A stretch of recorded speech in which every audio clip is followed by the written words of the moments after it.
Chaney was my brother. I'm the last of really 12 kids. He was just an awesome individual who cared so much for all of his family, but he certainly cared about me. He could do almost anything, and he did it with a smile. I was in junior high school, going to be on program or something, and at school, and he came down, got behind me, and taught me how to tie a Windsor knot.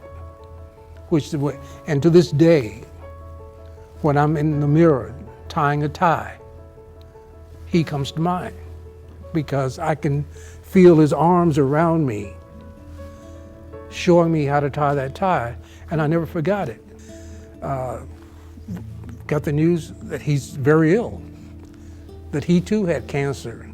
Chaney just was more accepting of his reality than most of us, because again, most of the family, again, a praying family, was still looking for the miracle. And he had already accepted the reality. He called me over one day and said he just wanted to make sure everything was in order. And that was hard. That was really hard for me to talk to him about. And when he was finally settled in his own mind that, okay, things are in order, it was almost as if he said, okay, now I can leave. He became quite ill, but he still had strength for several weeks.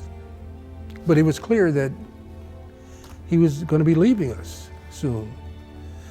And that's when the family called in hospice.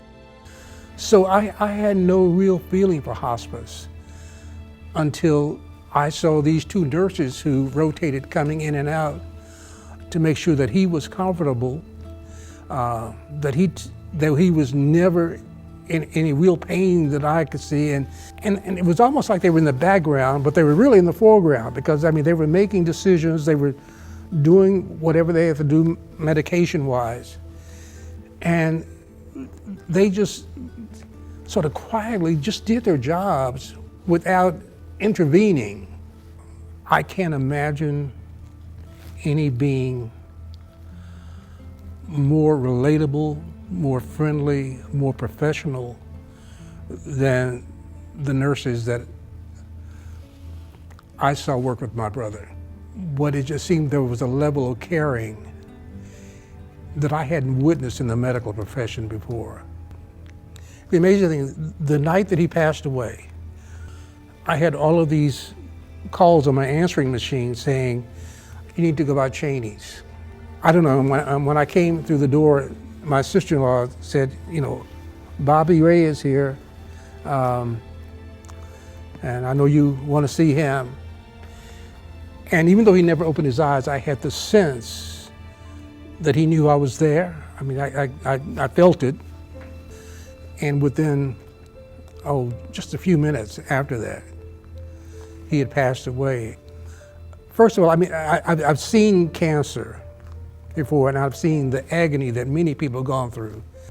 But part of the comfort was being able to stay in your own home for him, to be very close to your family all the way through the process. So comfort is an appropriate word, because I know that he felt comfortable while he went through what had to be an agonizing time of his life. But the most interesting thing to me, and one of the most heartwarming things for me, as we were leaving the church, the recessional, and the families walking behind the casket, as we got to the rear of the church, I looked over to my left, and there, sitting together, actually standing together, I think they were standing at the time, were these two nurses, which shocked me. I was wondering, wait, what are they doing? How do they get off work? It was just something I had never seen, and that stayed on my mind forever. I'm aware of what this organization does. I mean, the counseling, the prayers. This is a place that doesn't forget. They know that you need them. They're there for you before and after. When I was in junior high school, I had to learn the last lines of a poem by William Cullen Bryant. It was called Thanatopsis. It says, "So live,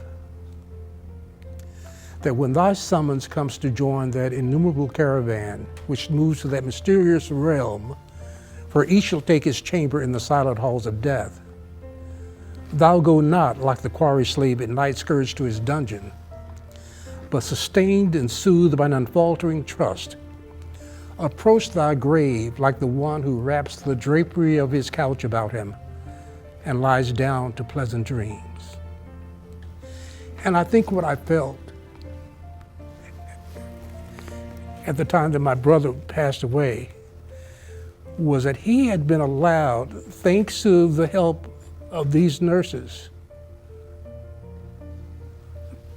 to approach his grave like lying down and wrapping the drape of his couch about him. That he was indeed perhaps having pleasant dreams.